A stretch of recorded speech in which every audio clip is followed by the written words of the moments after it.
I'd like to present Ms. Eileen Myles.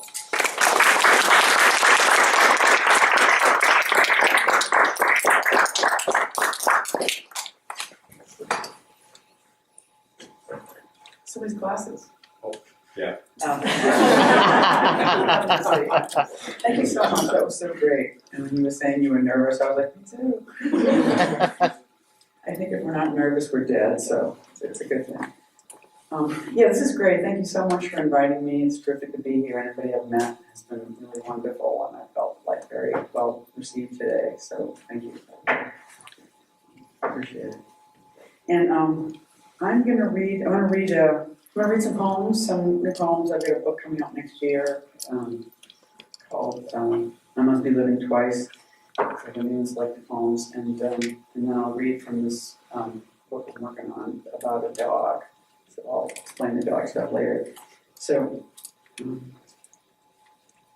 this is called What Tree Am I Waiting? That whole part of the world where I won't go anymore, that whole separation that I won't feel, high in this house, in this hemisphere, in this artificial light that is artificial in the earliest morning, dark, and pages and pens and an unfamiliar bed and the foot curl, furniture. Each rumble when morning comes and it's still morning and it's still night. I married a dead girl. We were born in her bloom. Remember that fat bumblebee landed on a lamp?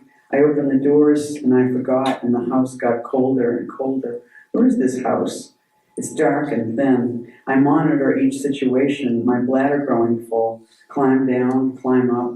What tree am I waiting? My whole life and weather, waiting for my raft. I'll fly to another island. I'll take a train. Already I know it will hurt. This is the hurt country. I came here to hold the hurt like a bird, like a tree. Traffic has rings. We watch it whirl around, damaging our night. Great continents hold the feelings and the ages. What is mine going blind? Great masses of them not going home. The country drew a line because of memory. One said, I feel my heart race ahead. In eternity, there is this ache. There is this wakefulness.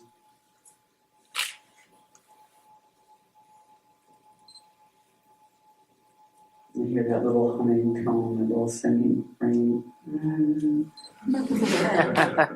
I just wanted to say that, so I won't hear it now. You'll hear it.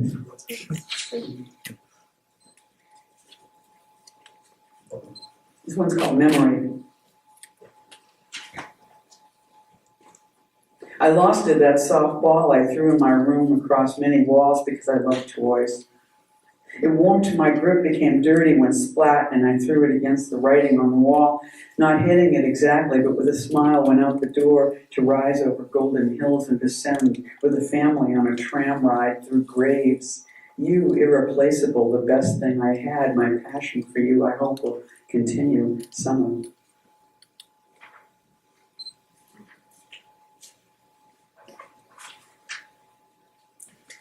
Did somebody crack their knuckles? I heard like a... Oh, I'm so glad to hear that. I know I'm like extracting. I was like, was that weird? What's that? You can go like that, or you can applaud. It's whatever, just kind of like a, I like that too. Or you don't have to do anything. I have, when it's silent, I have to handle the sounds. That's my problem. You know, so it's not your problem.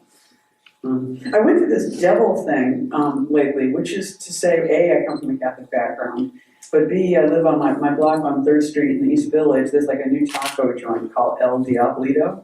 So I would endlessly be in the taco joint, like alone, eating my taco, and then I would have nothing to think about except devils, and I would write another stupid devil poem.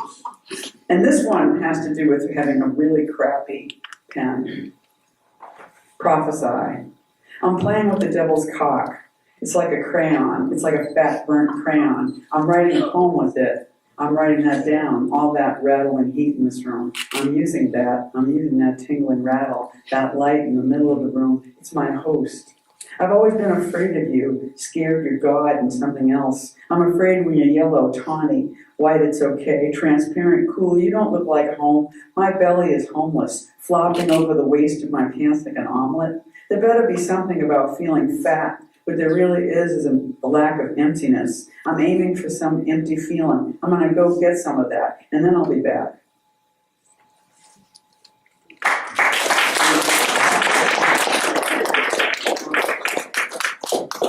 Well, I keep hitting the devil now.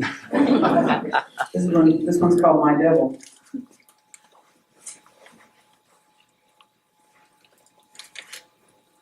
Before the sky opens and I drop my tiny ladder, I will inhabit the minds of dogs and try me on for size. I will lean against the side of the building and smoke my blonde smoke. I will be inside my big car.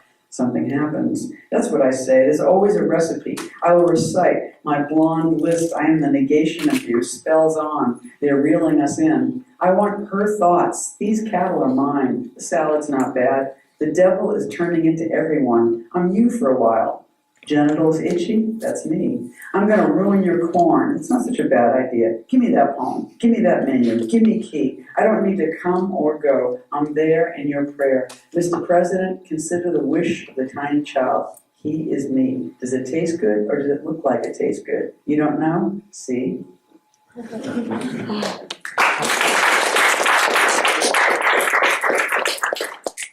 I don't think I'm blonde. There was like some blonde standing outside smoking, and she just kept coming into the poem.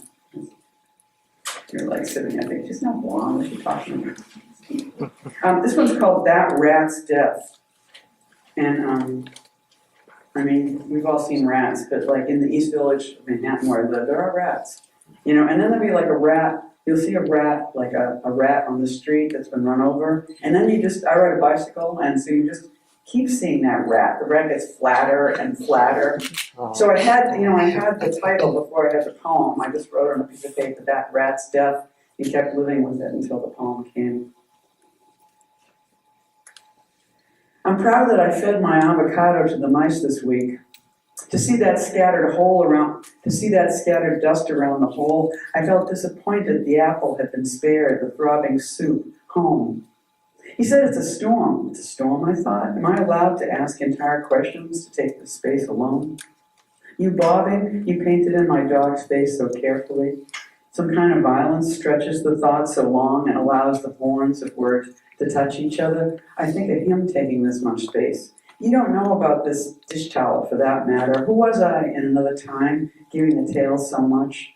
Puzzled at these spices when someplace else they did today in the sandwich. The empty hall into which I am reading, the empty country, an entire country. I wanted all of them.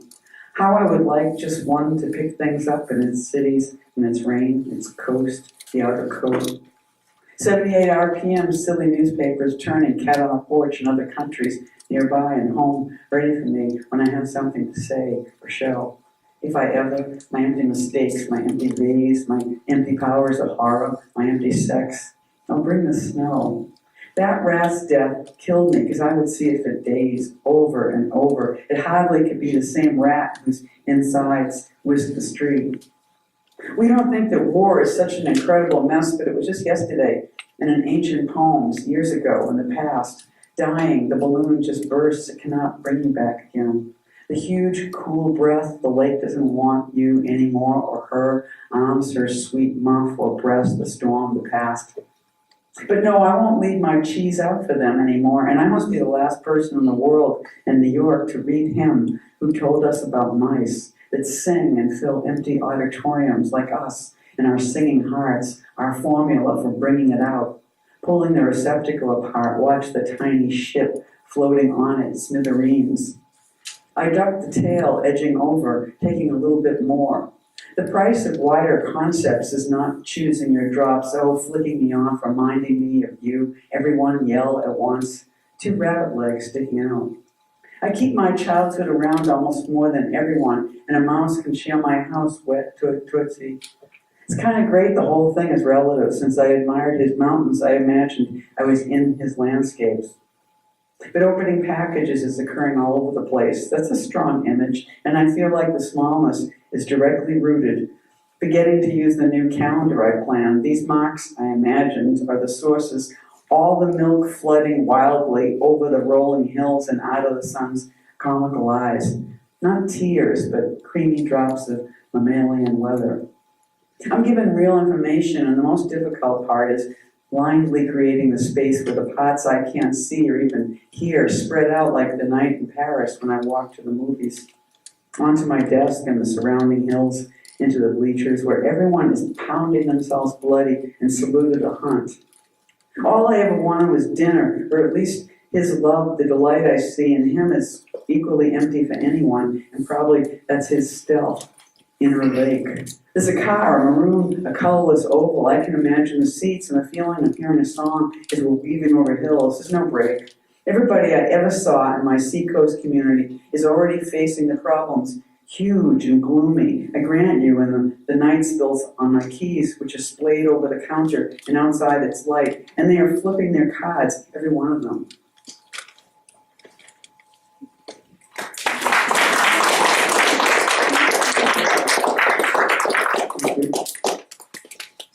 So now to the dog part, which is to say that I had a pit bull named Rosie, and she lived from 1990 into 2006. And when she started to die in 2006, I was teaching in San Diego, and so as she started to die, I started to write about her dying, and then within 6 months she died, and so I guess 8 years have passed, and it's like every year or so I get like a new idea for what could be a chapter in the Rosie book, and now it's almost a book. So it's done all these different things, like initially, like I moved from San Diego to Los Angeles, and I had like this big box of like her leash and her dog bowl, and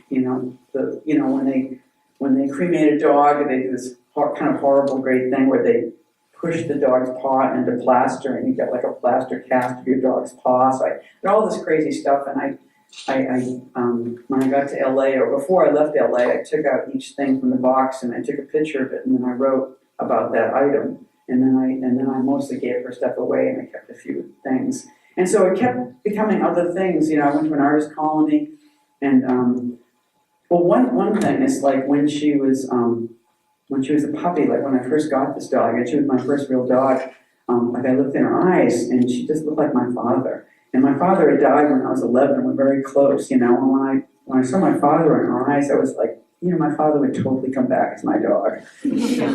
So then it was like, there's a chapter, my father came again as a dog, and I read that someplace in an artist colony, and they were like, well, does Rosie talk? And I was like, this is ridiculous, does Rosie talk? And then I thought, well, under what situation, I mean, this is the life of the writer, you just keep making it up. I was like, okay, under what situation, what would be the situation that Rosie would talk in? And I have these puppets I made when I was a kid, and I still have them, and I thought, well, the puppets had a talk show, and they invited Rosie as a guest. She would certainly talk. So there's a chapter of the Puppets Talk Show. I should be reading that, but I'm not. And so it just went on like that, and then finally I got almost to the end of the book, and I wasn't done. And so then at that point, like, Rosie just got very impatient, and so she just came to me and was like, okay, you gotta finish the book. And so there's a chapter called The Dog's Journey, and I had, again, it was just like That Rat's Death. I had the title, I thought there should be a chapter called The Dog's Journey. I had no idea what it meant. And so what it came to mean was that Rosie came to me and said, okay, we need to finish the book. I'm busy. I'd like to be on with my afterlife, and you need to move on to other books. And so here's what we're going to do. And so she starts to explain to me. And so I'm going to read a few excerpts from this. So I guess I'll explain the excerpts as we go, but this is the beginning of the chapter. And this is The Dog's Journey. And the name of the book is Afterglow, a memoir. It's a dog memoir. I've been gone from your life for 7 years, but believe me, I've been keeping an eye on things. I noticed there's a chapter on your list called The Dog's Journey. I read it and think, I can help. I know I'm the dog being referred to, and I'm a pit bull. We love to work, so please let me help you get the thing up and running and on its way into the world. Afterglow is totally a book with legs, for if I can be dumb. But it will go a lot further than your earlier Eileen-based fictions. The Dog's Journey is, as I envision it, is a big chapter, maybe the last. You've got that look of fear on your face, Eileen. I know you don't like to get pushed around, and I'm not doing that, but I most definitely am dogging you. You need it. Here's the plan. Imagine this chapter as a tapestry. Because seriously, a dog going on a journey sounds like a kid's book. Cartoon, most likely, and a couple of celebrities will be doing both our voices, and you won't have any control over that. So my advice to you is to step back a little, go to the 19th century, which you love, or even the 14th, which is really the heyday of tapestry. Tapestry is absolutely the way to go for this chapter. It's a literature I'd like to rub against. Any dog would. Tapestry is Tony, and it will absorb whatever we give it. I'd like to pee on this chapter, frankly. I would like to tear it to shreds. A tapestry is bumpy and nubby, even stinky like a couch, and a dog loves a couch. So she goes on a little bit about how much a dog loves a couch, and so next thing we're sort of further into it, and the Eileen character goes to Ireland to research the book, and she learns all about her family and stuff. And so the next scene we're going to is that all the women in the Myles Reardon family are on a couch, sort of watching the L Word basically. And Rosie is doing what Rosie would do, which is she was a full-grown pit bull, and she would throw herself across the laps of people like a puppy, and they would be like freaked out, and then they would start to feed her and stuff. So she's there on the laps, and so this is kind of like a little rap Rosie starts, and then we go into another thing, which is keep in mind though, tapestry, so like she's basically explaining the story is a tapestry, she's explaining it, and she's telling us what's on it, so, and I'm doing the work. The dog is pointing, and I being the weaver, I'm just doing the dog's job. This is for you, Eileen, but I'm thinking I'd like to stretch myself across those juicy laps, at least one or two, snort. I'm being obnoxious. I'm being a dog. Little hipster guy in a teeny hat. Pal Rosie. Do. I have this sexy canine swagger. I crawl up while they're eating and watching television so they won't even notice. And maybe your Aunt Helen calls my name Rosie, like I'm too big to be acting so small.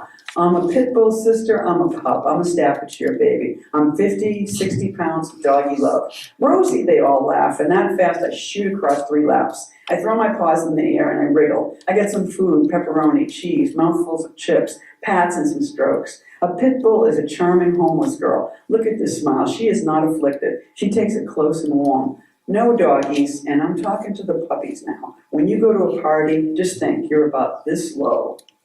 In tall, rising weeds everywhere, like a forest, all the legs in the world, and especially on a big decorative rug, the pup is looking up.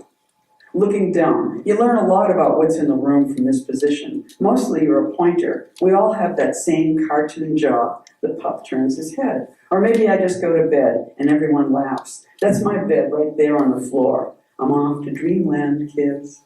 And this is the dog's dream. If this afternoon were forever and it's hot, and sticky and chafing under my collar so I lift my head, I wonder if I ruined everything by sitting next to this tree in the dark and no one can see it or anything, and it is covered, soaked by rain. The whole picture's covered in rain, it's a wet dream. It's so long in the future already, and you fall back asleep one night, and inside your dream you slip off into a cave. Inside the cave is a river and a boat. You get inside the boat and you're paddling, and you feel surprised to discover you're very, very strong when you felt weak for so much of your life. I'm free to just love you now and here, and I will just crawl inside you. I wonder who I am, you smiled. A tiny log over a grate is baking in the sun as the east heats up, and one day that log pops open. I'm dead, you realize, smiling. You start rowing harder than ever before. You are all the ages you've ever been, and even the earth is opening now. If there were anyone there to watch, they would see a puppy girl paddling, an old dog woman, and a young female kid, not a goat. Rosie really hated goats. Each of them rowing as hard as the rest. You're one person now. It's like the accordion's shut. You play that one note, one long, beautiful note.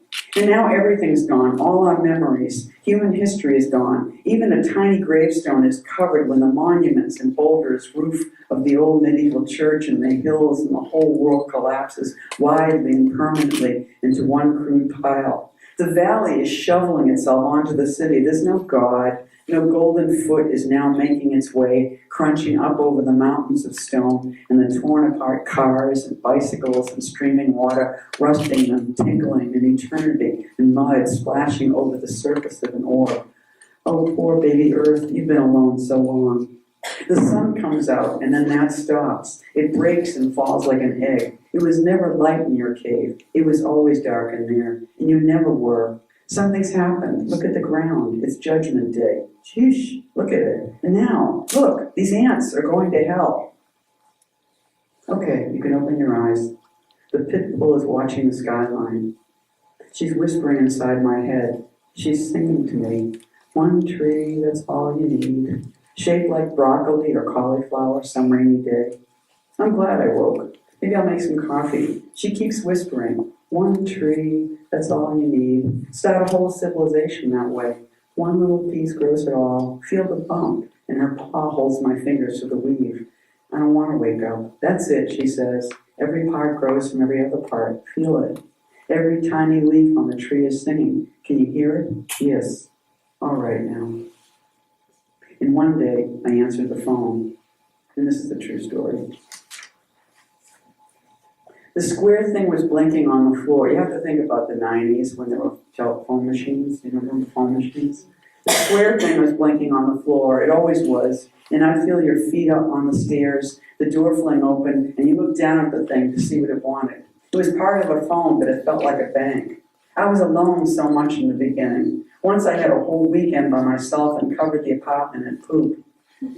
It looked like little piles of rope. I heard you say that when you got home. I was so scared. I heard the telephone ring. It was on the floor, and I'm small, I'm weak, and I pushed the receiver off the cradle with my nose. Yes, I could not speak, yet I was not deaf.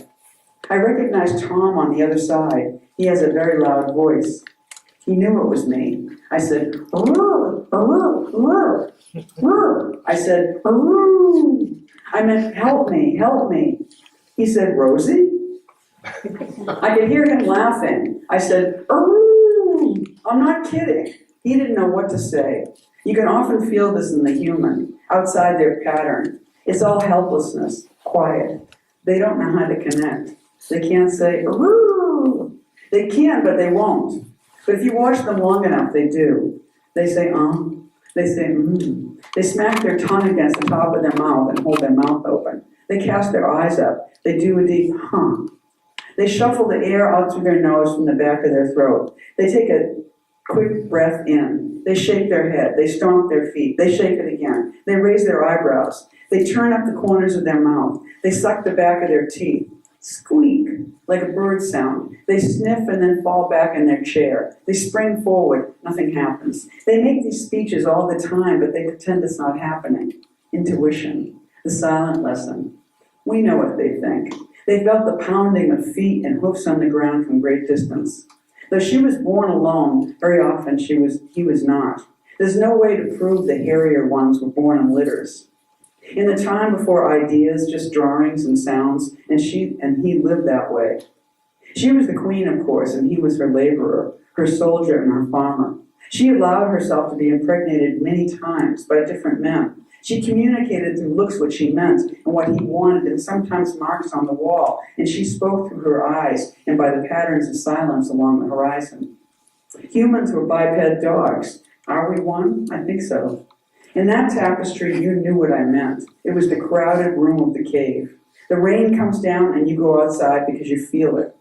This is what it is to be a dog, weather and feeling and knowing. That's why you let us remain. You love how we walk around smelling things, how we're always hungry, how we would have sex with anyone, and it's how it's very clear who we won't have sex with. How it seems like we worship you. You love how a dog settles in and sits down. You love how a dog enters and digs, how a dog picks a place on a rug and scratches and circles around and lands and adjusts. Now I'm in the room, and now I look up, and you laugh. Why? Because of your deliberate apartness from yourself. And I always bring you back. Do you see what I mean? You wait, and then you sniff.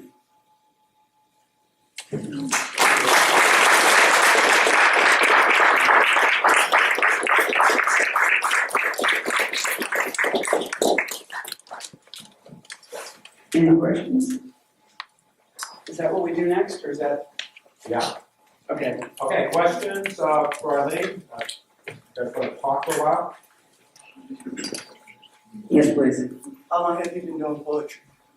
Well, you know, there's that part when you write it when you're a kid and you don't really think of it like it was part of being funny. You know, like you can, you know, like people know that you can do rhymes and they're like, make one up about her, and you're like, and I was like teasing and taunting. But then in college, I started to write poems. I don't know, just out of boredom, instead of doodling, I started writing poems, and it started to feel like a real thing. And then after college, when I had jobs, and they were crummy jobs, they were just as crummy as the jobs I had in high school and college, but I kept writing poems. Then I thought, oh, this is like a real thing. Like what actually, the jobs are not important, but the poems are actually the real thing that I'm doing. So I guess someplace in my 20s. So 40 years.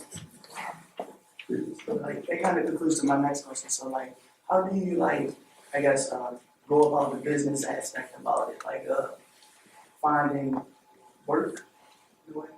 Well, you know, there's lots of, like in New York, and I'm sure it's true in Baltimore, there's like open mics. You know, there's always situations right away where you can show your work publicly, you know, and meet other poets and stuff. And that's the first thing, I think, is finding other poets, you know, and just, I mean, I guess not everybody likes reading, but I like reading. And so before I ever published, I read my work out loud, and that was the way I started into the poetry world. You know, and eventually getting published was slower. But then, again, it kept being through people I knew. You know, what I didn't understand for a while was that poetry and anything you do isn't the people out there, it's the people who are actually quite near you, you know, and to realize that these are the real people, not these people that you've never met, you know. So it's like, actually, it's quite close, whatever your poetry career is. Oh yeah, I just spoken with her. Yeah, same thing, I think, right? Yeah. Hi. When you look back at like your old work, like what do you think about it?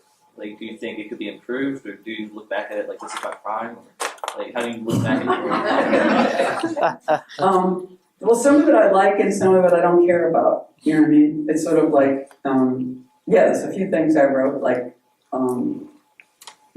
40 years ago that I think that's a real poem. You know, and other things I wouldn't even look at, and I haven't seen them for years and stuff. So it's like, you know, it's sort of like old shirts or anything else. If you still had it that long, you would probably still like some of them, you know.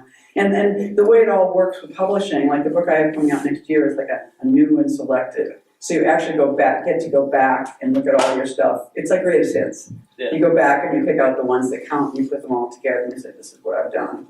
Do you always finish a poem that you've started, or have you ever started writing one and just felt that you didn't have something you liked here, and you just scratched it completely? Well, yeah, I have lots of bad poems. I mean, I sort of almost never throw them away. So I have everything, but lots of ones, like they're completed, but they're lousy. Or sometimes I had something really going on, like I used to, with this dog that I mentioned, I would take her to the dog run. I'd be writing this incredible poem, and then somebody walks up and starts talking to you, and you stop and never could get back into that poem. And so that one, I decided it was a fragment, and I published it that way, and it was cool. But usually it's like, it's hard to get back to something. So sometimes you don't finish them. Yeah, I mean, like, I think the point is always to write more rather than, I'm not a big believer. I mean, it's like, you can write a poem and think, okay, this is not quite right, and then return to it in 6 months and a couple of years and stuff and get it right. But mostly I feel like I just keep writing new work and stuff. And the new work shows you how to fix the old work that counts, I think. You know, so you're like, you're your own best teacher, I think.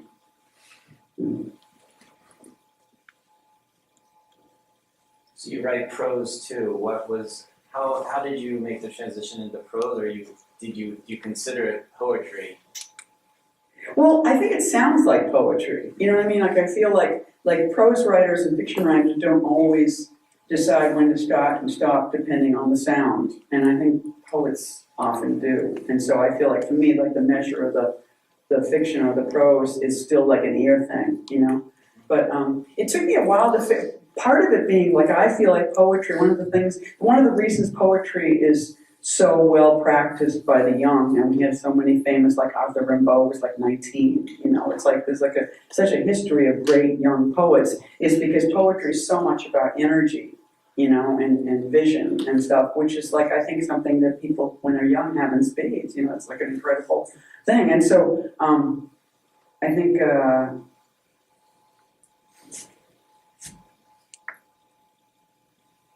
so poetry, for me, I found poetry really, and also my attention span was shorter when I was younger. It's sort of like I could do things faster, but I could do them quicker, but not for so long. You know, my staying power was shorter, you know. And so what it started with, so I always wanted to write a novel and I wanted to write prose, but I couldn't see how I could stay still for that long, you know. And I also couldn't see, like the biggest problem I felt with prose, or with anything, like when I used to draw, when I was a kid, I would draw cartoons, and I thought when I grew up I could always have a comic strip if I didn't, you know, like the way you think when you're a kid, like, oh, you know, if I can't think of anything better, I'll have a comic strip, you know? But the problem was I could never draw the same character twice. And I thought, well, how can I have a comic strip if I can't draw the same character? And I had the same problem in prose, where I thought, if I'm not the same narrator from yesterday to today, how can I write a novel if I don't know, because the person can't be consistent, you know? And so so poetry really worked for those years. And then when I got a little bit older, it wasn't that I started to be the same person all the time. I just started to be able to imagine ways in which different people could gang up together and write a novel, you know. And so I sort of, but also I sort of slowed down a little bit, you know, and I started to get better at, like, you know, being consistent and stuff, which wasn't a gift of mine when I was young. When I was young, I could write on the subway. I still do, you know. I could just write, walking down the street, I'd get a line, I'd write it down, you know, and stuff, and that suited me, you know, but longer things didn't. So I think you grow into your forms.